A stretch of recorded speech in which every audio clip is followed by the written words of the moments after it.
Chapter 52, involving a serious change in the Weller family and the untimely downfall of Mr. Stiggins.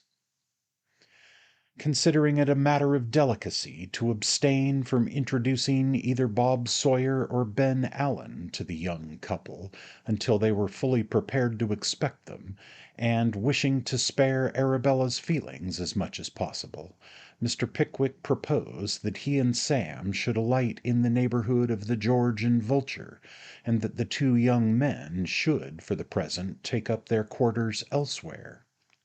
To this they very readily agreed, and the proposition was accordingly acted upon, Mr. Ben Allen and Mr. Bob Sawyer betaking themselves to a sequestered pot shop on the remotest confines of the borough, behind the bar door of which their names had in other days very often appeared at the head of long and complex calculations worked in white chalk. "Dear me, Mr. Weller," said the pretty housemaid, meeting Sam at the door. "Dear me, I vish it was, my dear," replied Sam, dropping behind, to let his master get out of hearing.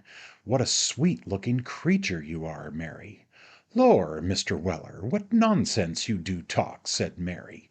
"Oh, don't, Mr. Weller." "Don't what, my dear?" said Sam. "Why, that," replied the pretty housemaid. "Lor, do get along with you."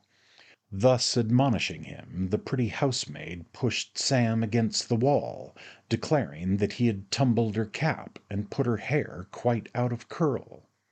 "And prevented what I was going to say, besides," added Mary.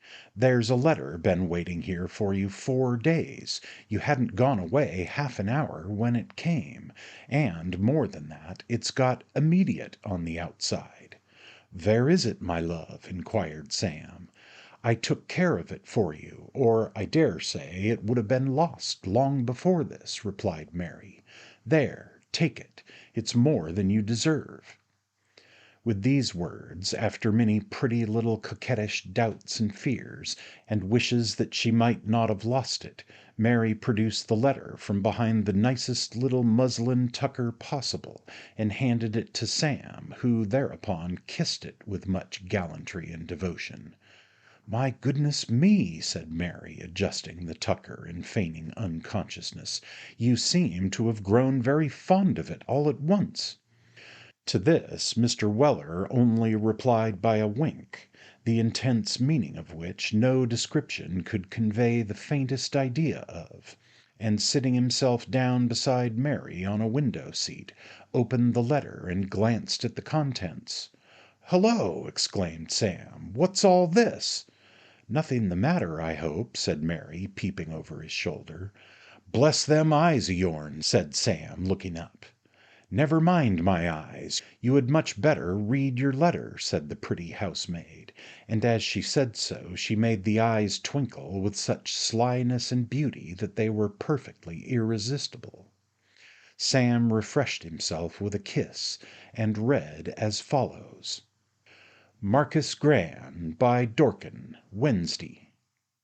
My dear Sam'l, I am wery sorry to have the pleasure of being a bearer of ill news. Your mother-in-law court cold consequence of imprudingly setting too long on the damp grass in the rain a hearing of a shepherd who weren't able to leave off till late at night, owing to his having vound hisself up with brandy and water, and not being able to stop hisself till he got a little sober, which took a many hours to do. The doctor says that if she'd swallowed warm brandy and water afterwards, instead of afore, she mightn't have been no vus her veals was immediately greased, and everythink done to set her a-going as could be inwented. Your father had hopes as she would have worked round as usual, but just as she was a-turning the corner, my boy, she took the wrong road and went down the hill with a velocity you'd never see, and notwithstanding that the drag was put on directly by the medical man, it weren't of no use at all, for she paid the last pike at 20 minutes afore 6 o'clock yesterday evening, having done the journey wery much under the regular time, which p'raps was partly owing to her having taken in wery little luggage. By the way, your father says that if you will come and see me, Sammy, he will take it as a wery great favour, for I am wery lonely, Sammyville. N.B. he will have it spelt that way, which I say ain't right, and as there is sich as many things to settle, he is sure your governor won't object. Of course he will not, Sammy, for I knows him better, so he sends his duty in, which I join,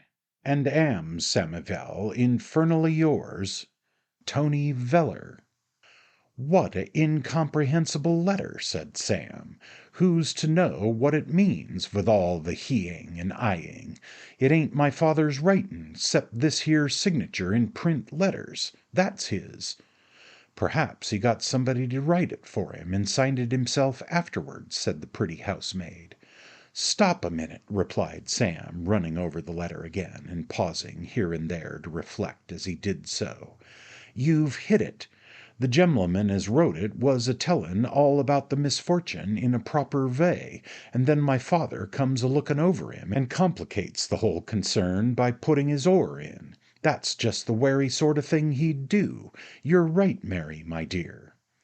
Having satisfied himself on this point, Sam read the letter all over once more, and, appearing to form a clear notion of its contents for the first time, ejaculated thoughtfully as he folded it up, "And so the poor creature's dead. I'm sorry for it. She warn't a bad disposed woman, if them shepherds had let her alone. I'm wery sorry for it." Mr. Weller uttered these words in so serious a manner that the pretty housemaid cast down her eyes and looked very grave. "Hows'ever," said Sam, putting the letter in his pocket with a gentle sigh, "it was to be, and was, as the old lady said arter she married the footman. Can't be helped now, can it, Mary?" Mary shook her head and sighed too. "I must apply to the Hemperor for leave of absence," said Sam. Mary sighed again, the letter was so very affecting. "Good-bye," said Sam.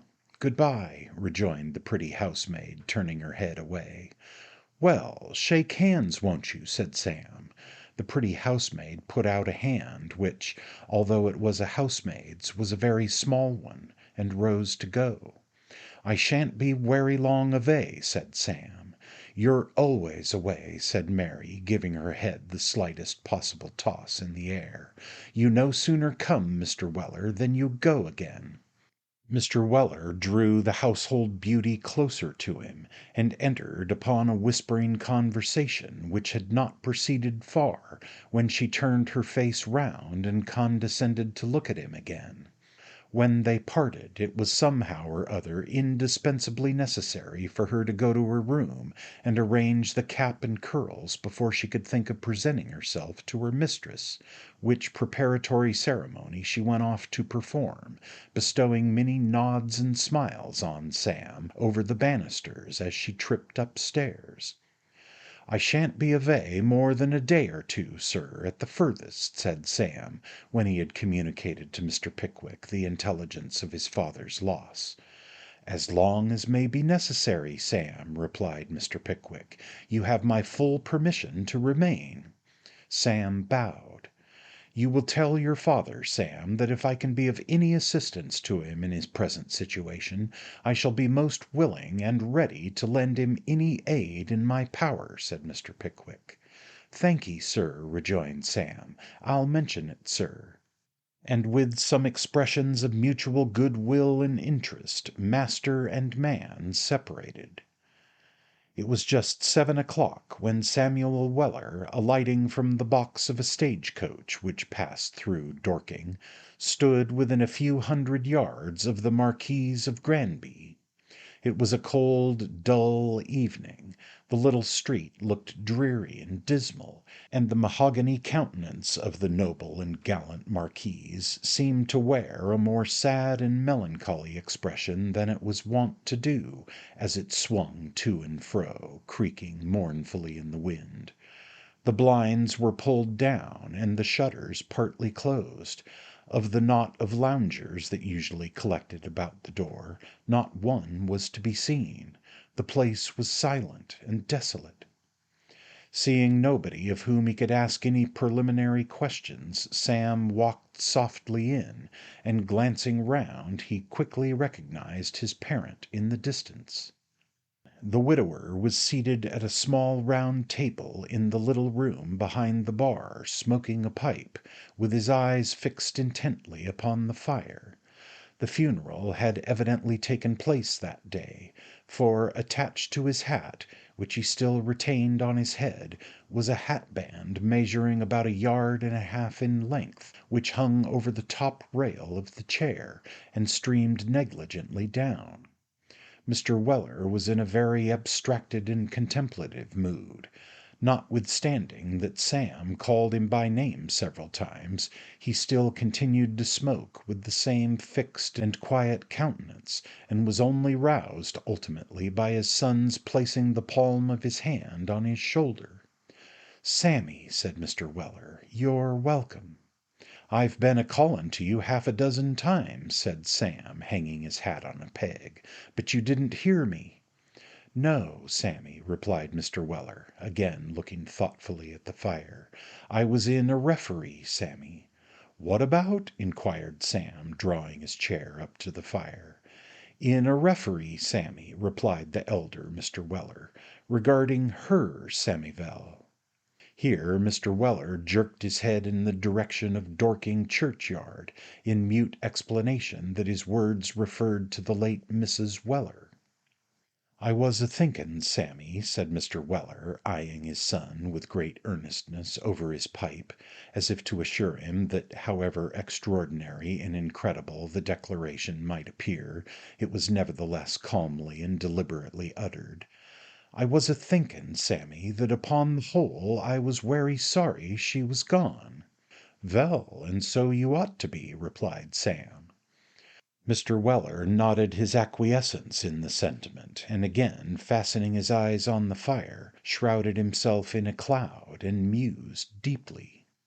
"Those was wery sensible observations as she made, Sammy," said Mr. Weller, driving the smoke away with his hand after a long silence. "What observations?" inquired Sam. "Them as she made arter she was took ill," replied the old gentleman. "What was they?" "Something to this here effect.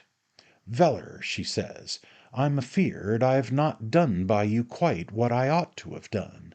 You're a wery kind hearted man, and I might 'a made your home more comfortabler.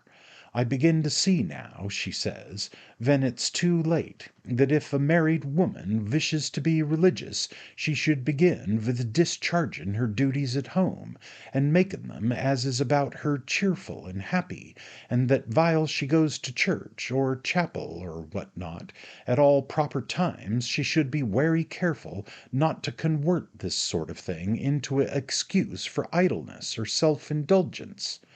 I have done this,' she says, 'and I've vasted time and substance on them as has done it more than me. But I hope ven I'm gone, Veller, that you'll think on me as I was afore I knowed them people, and as I rally was by nature.' Susan, says I was took up wery short by this Sammyville, I won't deny it, my boy. 'Susan,' I says, 'you've been a wery good vife to me altogether. Don't say nothing at all about it. Keep a good heart, my dear, and you'll live to see me punch that 'ere Stiggins' head yet.' She smiled at this Sammyville," said the old gentleman, stifling a sigh with his pipe, "but she died arter all." "Vell," said Sam, venturing to offer a little homely consolation, after the lapse of 3 or 4 minutes, consumed by the old gentleman in slowly shaking his head from side to side and solemnly smoking, "Vell, governor, ve must all come to it one day or another." "So we must, Sammy," said Mr. Weller the elder. "There's a Providence in it all," said Sam. "O' course there is," replied his father, with a nod of grave approval. "What 'ud become of the undertakers vithout it, Sammy?" Lost in the immense field of conjecture opened by this reflection, the elder Mr. Weller laid his pipe on the table, and stirred the fire with a meditative visage. While the old gentleman was thus engaged, a very buxom-looking cook, dressed in mourning, who had been bustling about in the bar, glided into the room, and bestowing many smirks of recognition upon Sam, silently stationed herself at the back of his father's chair, and announced her presence by a slight cough, the which, being disregarded, was followed by a louder one. "Hullo!" said the elder Mr. Weller, dropping the poker as he looked round, and hastily drew his chair away. "What's the matter now?" "Have a cup of tea, there's a good soul," replied the buxom female, coaxingly. "I won't," replied Mr. Weller, in a somewhat boisterous manner. "I'll see you—" Mr. Weller hastily checked himself, and added in a low tone, "Furder first." "Oh, dear, dear! How adversity does change people!" said the lady, looking upwards. "It's the only thing 'twixt this and the doctor as shall change my condition," muttered Mr. Weller. "I really never saw a man so cross," said the buxom female. "Never mind, it's all for my own good, which is the reflection with which the penitent schoolboy comforted his feelings when they flogged him," rejoined the old gentleman. The buxom female shook her head with a compassionate and sympathizing air, and, appealing to Sam, inquired whether his father really ought not to make an effort to keep up, and not give way to that lowness of spirits. "You see, Mr. Samuel," said the buxom female, "as I was tellin' him yesterday, he will feel lonely. He can't expect but what he should, sir, but he should keep up a good heart, because, dear me, I'm sure we all pity his loss, and are ready to do anything for him. And there's no situation in life so bad, Mr. Samuel, that it can't be mended, which is what a very worthy person said to me when my husband died." Here the speaker, putting her hand before her mouth, coughed again, and looked affectionately at the elder Mr. Weller. "As I don't require any of your conversation just now, mum, will you have the goodness to retire?" inquired Mr. Weller, in a grave and steady voice. "Well, Mr. Weller," said the buxom female, "I'm sure I only spoke to you out of kindness." "Werry likely, mum," replied Mr. Weller. "Samivel, show the lady out, and shut the door after her."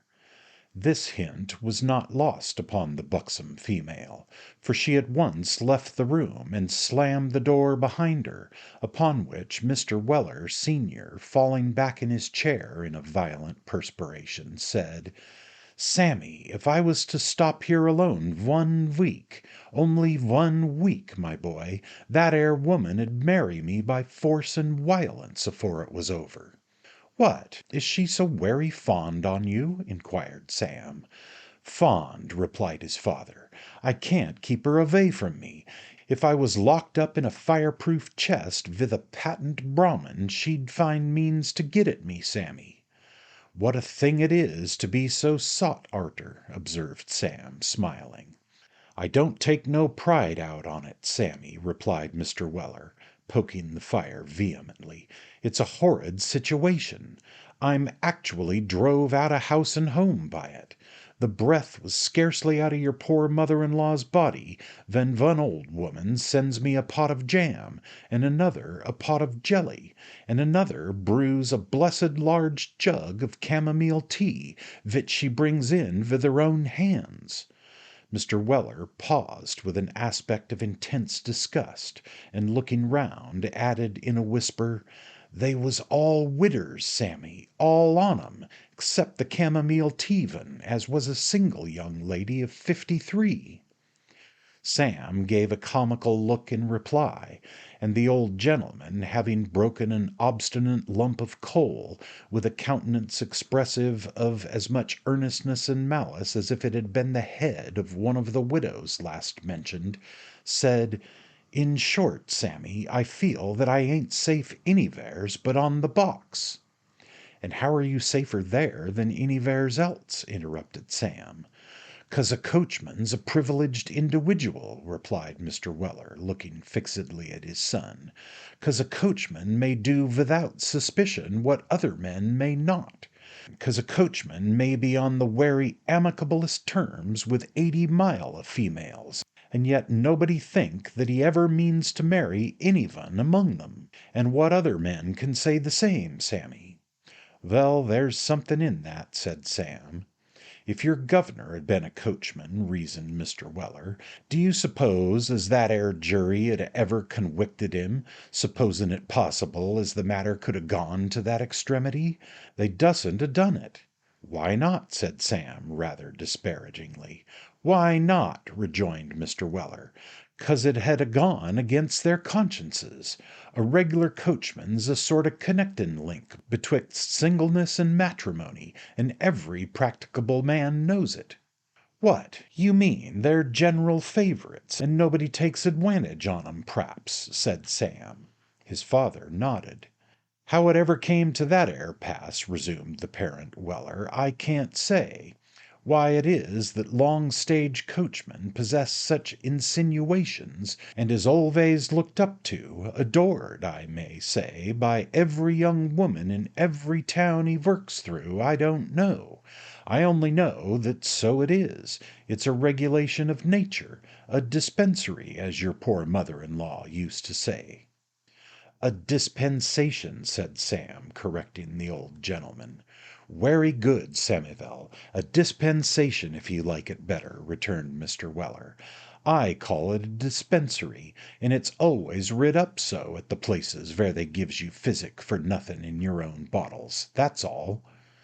With these words Mr. Weller refilled and relighted his pipe, and once more summoning up a meditative expression of countenance, continued as follows: "Therefore, my boy, as I do not see the advisability of stopping here to be married, whether I want to or not, and as at the same time I do not wish to separate myself from them interestin' members of society altogether, I have come to the determination of driving the safety, and putting up once more at the Belle Savage, which is my natural born element, Sammy." "And what's to become of the business?" inquired Sam. "The business, Samivel," replied the old gentleman, "good vill, stock, and fixtures vill be sold by private contract, and out of the money £200, agreeable to a request of your mother-in-law's to me a little afore she died, vill be invested in your name in what do you call them things again?" "What things?" inquired Sam. "Them things as is always a going up and down in the city." "Omnibuses?" suggested Sam. "Nonsense," replied Mr. Weller. "Them things as is alvays a fluctuatin' and gettin' theirselves inwolved somehow or another with the national debt, and the checkers bill, and all that." "Oh, the funds," said Sam. "Ah," rejoined Mr. Weller, "the funds. £200 of the money is to be inwested for you, Samivel, in the funds. 4.5%, reduced counsels, Sammy." "Werry kind of the old lady to think of me," said Sam, "and I'm werry much obliged to her." "The rest will be inwested in my name," continued the elder Mr. Weller, "and when I'm took off the road it'll come to you, so take care you don't spend it all at once, my boy, and mind that no widder gets a inklin' of your fortune, or you're done."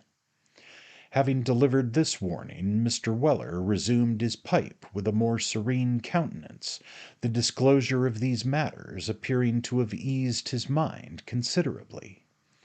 "Somebody's a tapping at the door," said Sam. "Let 'em tap," replied his father with dignity. Sam acted upon the direction.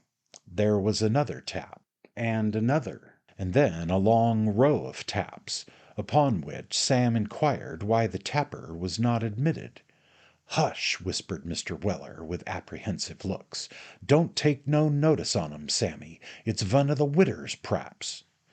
No notice being taken of the taps, the unseen visitor, after a short lapse, ventured to open the door and peep in.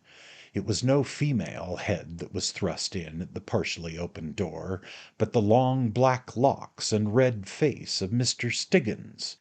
Mr. Weller's pipe fell from his hands. The reverend gentleman gradually opened the door by almost imperceptible degrees, until the aperture was just wide enough to admit the passage of his lank body, when he glided into the room and closed it after him with great care and gentleness, turning towards Sam and raising his hands and eyes in token of the unspeakable sorrow with which he regarded the calamity that had befallen the family. He carried the high-backed chair to his old corner by the fire, and seating himself on the very edge, drew forth a brown pocket handkerchief and applied the same to his optics. While this was going forward, the elder Mr. Weller sat back in his chair with his eyes wide open, his hands planted on his knees, and his whole countenance expressive of absorbing and overwhelming astonishment. Sam sat opposite him in perfect silence, waiting with eager curiosity for the termination of the scene. Mr. Stiggins kept the brown pocket handkerchief before his eyes for some minutes, moaning decently meanwhile, and then, mastering his feelings by a strong effort, put it in his pocket and buttoned it up. After this he stirred the fire. After that he rubbed his hands and looked at Sam. "Oh, my young friend," said Mr. Stiggins, breaking the silence in a very low voice, "here's a sorrowful affliction." Sam nodded very slightly. "For the man of wrath, too," added Mr. Stiggins. "It makes a vessel's heart bleed." Mr. Weller was overheard by his son to murmur something relative to making a vessel's nose bleed, but Mr. Stiggins heard him not. "Do you know, young man," whispered Mr. Stiggins, drawing his chair closer to Sam, "whether she has left Emmanuel anything?" "Who's he?" inquired Sam. "The chapel," replied Mr. Stiggins. "Our chapel, our fold, Mr. Samuel." "She hasn't left the fold nothin', nor the shepherd nothin', nor the animals nothin'," said Sam decisively, "nor the dogs neither." Mr. Stiggins looked slyly at Sam, glanced at the old gentleman, who was sitting with his eyes closed as if asleep, and, drawing his chair still nearer, said, "Nothing for me, Mr. Samuel?" Sam shook his head.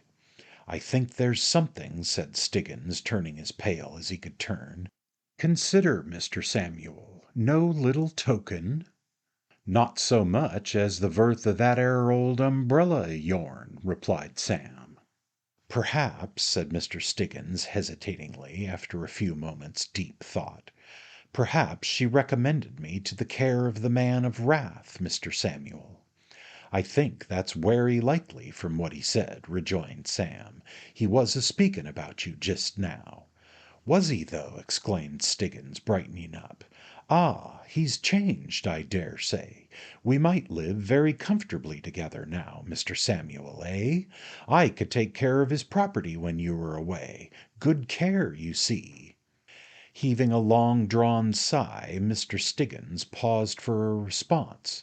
Sam nodded, and Mr. Weller the elder gave vent to an extraordinary sound, which, being neither a groan, nor a grunt, nor a gasp, nor a growl, seemed to partake in some degree of the character of all four. Mr. Stiggins, encouraged by this sound, which he understood to betoken remorse or repentance, looked about him, rubbed his hands, wept, smiled, wept again, and then, walking softly across the room to a well-remembered shelf in one corner, took down a tumbler, and with great deliberation put 4 lumps of sugar in it. Having got thus far, he looked about him again and sighed grievously.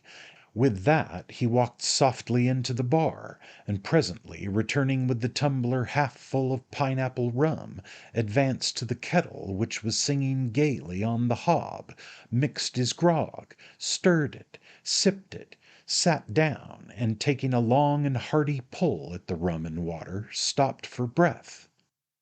The elder Mr. Weller, who still continued to make various strange and uncouth attempts to appear asleep, offered not a single word during these proceedings. But when Stiggins stopped for breath, he darted upon him, and snatching the tumbler from his hand, threw the remainder of the rum and water in his face, and the glass itself into the grate. Then, seizing the reverend gentleman firmly by the collar, he suddenly fell to kicking him most furiously, accompanying every application of his top boot to Mr. Stiggins's person, with sundry violent and incoherent anathemas upon his limbs, eyes, and body. "Sammy," said Mr. Weller, "put my hat on tight for me." Sam dutifully adjusted the hat with the long hatband more firmly on his father's head, and the old gentleman, resuming his kicking with greater agility than before, tumbled with Mr. Stiggins through the bar, and through the passage, and out at the front door, and so into the street. The kicking continued the whole way, and increasing in vehemence rather than diminishing every time the top boot was lifted. It was a beautiful and exhilarating sight to see the red-nosed man writhing in Mr. Weller's grasp, and his whole frame quivering with anguish as kick followed kick in rapid succession. It was a still more exciting spectacle to behold Mr. Weller, after a powerful struggle, immersing Mr. Stiggins's head in a horse trough full of water, and holding it there until he was half suffocated. "There," said Mr. Weller, throwing all his energy into one most complicated kick, as he at length permitted Mr. Stiggins to withdraw his head from the trough, "send any one of them lazy shepherds here, and I'll pound him to a jelly first, and drown him arterwards. Sammy, help me in, and fill me a small glass of brandy. I'm out of breath, my boy."